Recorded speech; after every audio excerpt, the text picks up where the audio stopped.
नमस्कार, आपका स्वागत है। दोस्तों, मैं आपसे बोलता हूं कि इस वीडियो को अधूरा मत छोड़ना, क्योंकि आज हम जानने वाले हैं। दोस्तों, आप सभी जानते हैं कि रावण कई विद्याएं, वेद पुराण, नीति दर्शन शास्त्र, इंद्रजाल आदि में पारंगत था। दोस्तों, स्वयं रावण ने बताया था कि जो भी व्यक्ति इस पौधे की जड़ को गले में धारण करेगा वह मालामाल हो जाएगा और दोस्तों धीरे धीरे वह पैसा वाला बनता जाएगा। आज भी दोस्तों कई उपाय ऐसे हैं जिन्हें हम करके बहुत तीव्र गति से धनवान हो सकते हैं। हो सके तो दोस्तों इस पौधे के बारे में जरूर जानना चाहिए आपको। और दोस्तों यह बात जानना हमारे लिए बहुत जरूरी है, इसलिए बोल रहा हूँ कि वीडियो पूरा देखना। रावण के पिता विश्रवा थे, जो ऋषि पुलत्स्य के पुत्र थे। रावण की माता कैकसी थी, जो राक्षस कुल की थी। इसलिए रावण ब्राह्मण पिता और राक्षसी माता का संतान था। दोस्तों, रावण के अनुसार तंत्र मंत्र से, जड़ी बूटी से, पेड़ पौधे की कुछ क्रियाओं को करके आज भी कुछ भी किया जा सकता है, तकदीर बदला जा सकता है, भाग्य चमकाया जा सकता है।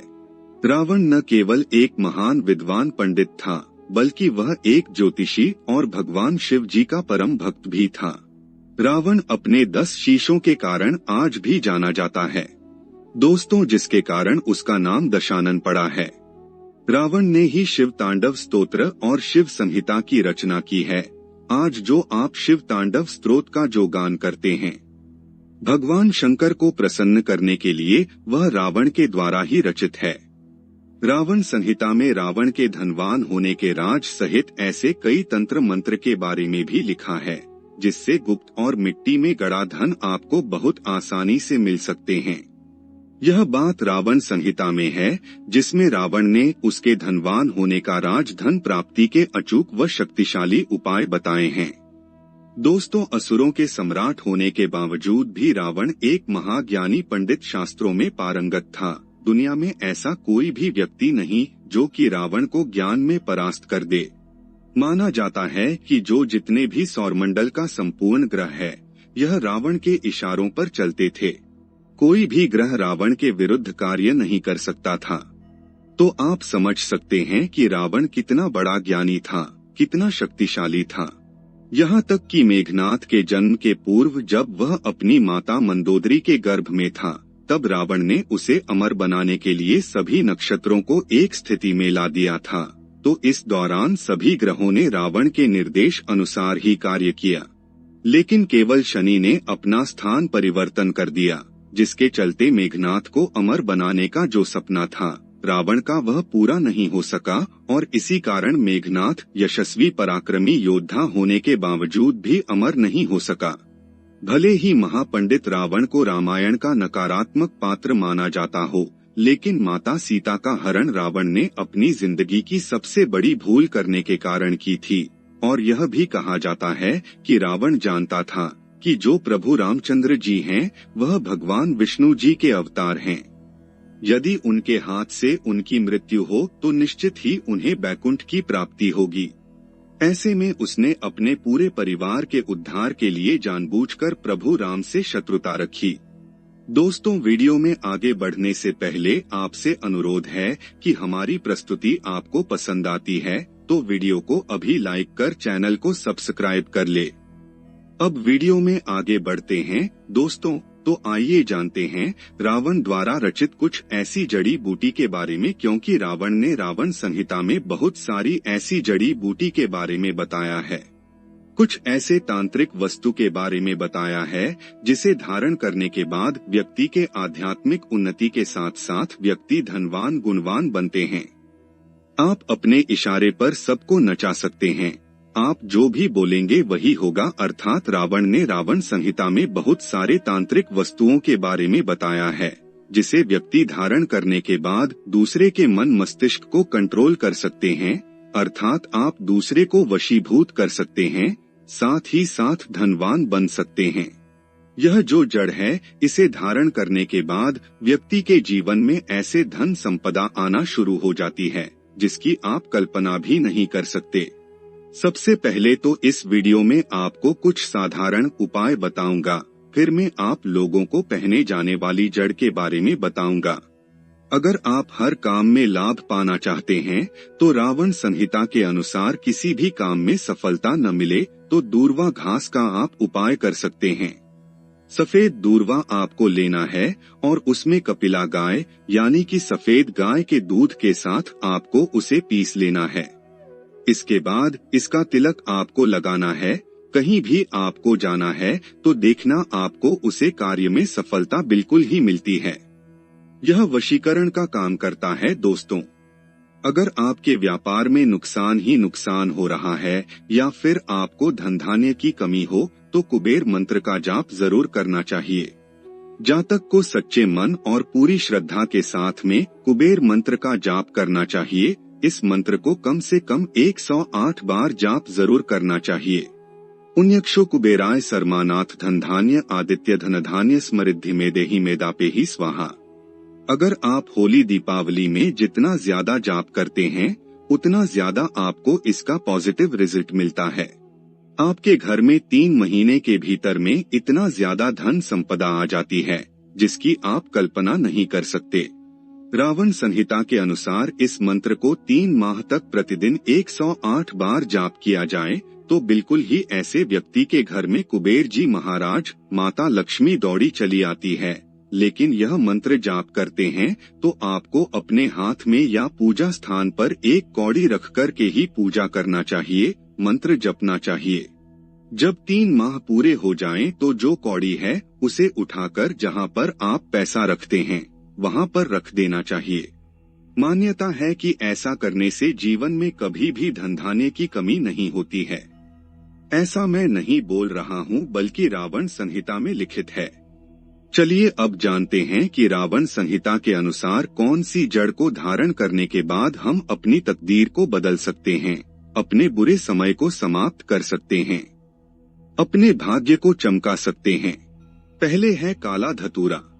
रावण संहिता के अनुसार रावण बहुत बड़ा तांत्रिक था। जितने भी समाज में व्यक्ति की अनहोनी होती है, दुर्घटना होती है, मान सम्मान की हानि होती है, जीवन में तरक्की नहीं मिलती है, व्यक्ति बहुत ही परेशान हो जाता है। यह सब किसके कारण होता है? शनि के कारण।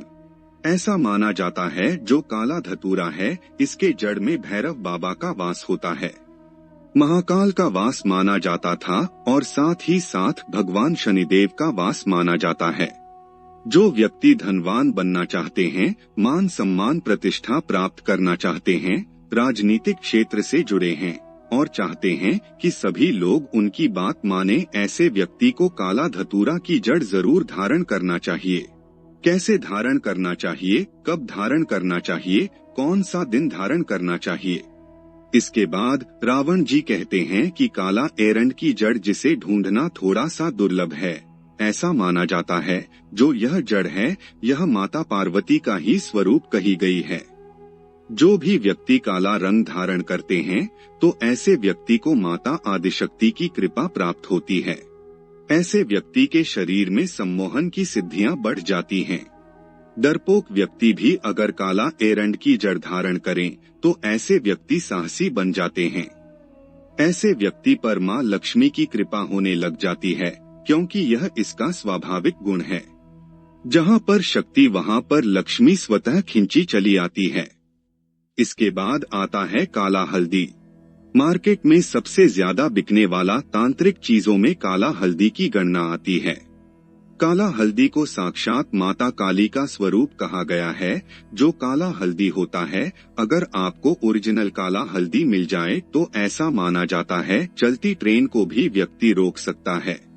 काला हल्दी मिल जाए तो ऐसा माना जाता है काला हल्दी मिल जाए तो बंद ताले को खोल सकते हैं। तो इसके द्वारा और भी अनेक प्रकार की तांत्रिक क्रिया करी जाती हैं, जैसे कि हमारे धर्म तथा तांत्रिक ग्रंथों में लिखा है। जैसे कि काला हल्दी से व्यक्ति नोटों की बारिश कर देते हैं। अब ऐसा होता है कि नहीं होता, यह तो हमें मालूम नहीं, लेकिन किताबों में यह जानकारी आपको पढ़ने को मिल जाती है। हम आप सभी दर्शकों को बताना चाहेंगे कि रावण संहिता के अनुसार काला हल्दी अगर कोई भी व्यक्ति धारण करते हैं तो ऐसे व्यक्ति से काली शक्तियां हमेशा दूर भागती हैं। ऐसे व्यक्ति की साक्षात माता काली रक्षा करती हैं। पुत्र की भांति ऐसे व्यक्ति की माता काली साक्षात रक्षा करते हुए उस व्यक्ति की आध्यात्मिक उन्नति होती है।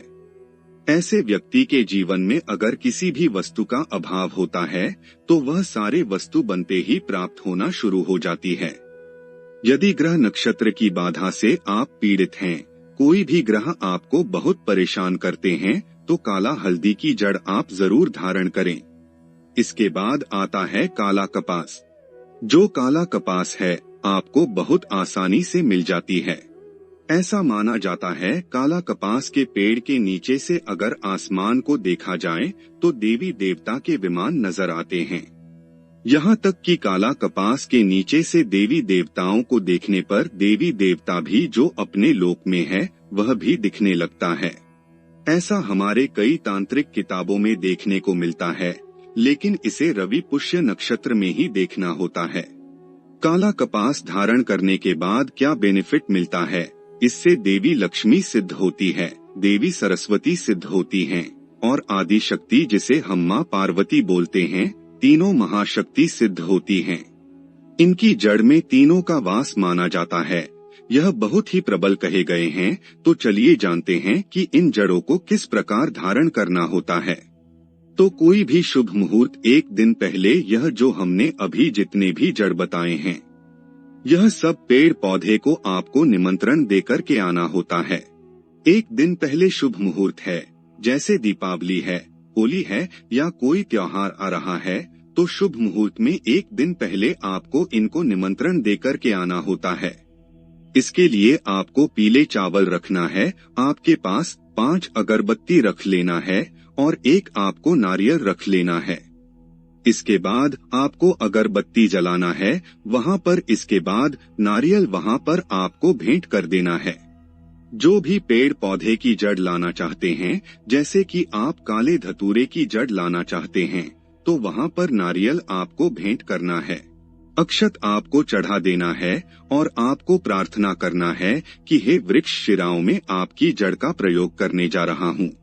इस कार्य के लिए कार्य में बोल देना है धन प्राप्ति शनि की जो कुदृष्टि उनके बचाव करने के लिए अपने आत्म कल्याण करने के लिए इस प्रकार से प्रार्थना करें। इसके बाद आप उन्हें बोलना कि कल मैं प्रातः काल सूर्योदय से पहले आपको ले जाने आऊँगा, कृपया आप मुझे अनुमति दे। इस प्रकार से प्रार्थना कर लेना है और आपको फिर सुबह प्रातः काल स्नान करके जाना है और इसे आपको खनन करके ले आना है। लेकिन ध्यान रहे आपको कुदाली या फिर लोहे की वस्तु है उससे आपको खनन नहीं करना है। लाने के बाद आपको इसे सर्वप्रथम गंगाजल से दूध से स्नान कर देना है। कुमकुम प्रोली अक्षत जैसे देवी देवता को पूजा करते हैं उसी प्रकार से इसकी पूजा करनी है। उसके बाद इसे चांदी के ताबीज में डालकर पहनना है। मैं चांदी की ताबीज क्यों बोल रहा हूँ? क्योंकि चांदी के ताबीज जो होता है वह शीतल होता है, यह आपको नकारात्मक प्रभाव से बचाता है। तो आपको चांदी के ताबीज में इसे डालना है और पहनना है। आज की प्रस्तुति में सिर्फ इतना ही। जल्द ही नई प्रस्तुति लेकर आएंगे। तब तक आप कमेंट बॉक्स में बताइए प्रस्तुति कैसी लगी। कमेंट में जय जय श्री राम अवश्य लिखें। आप सभी का धन्यवाद।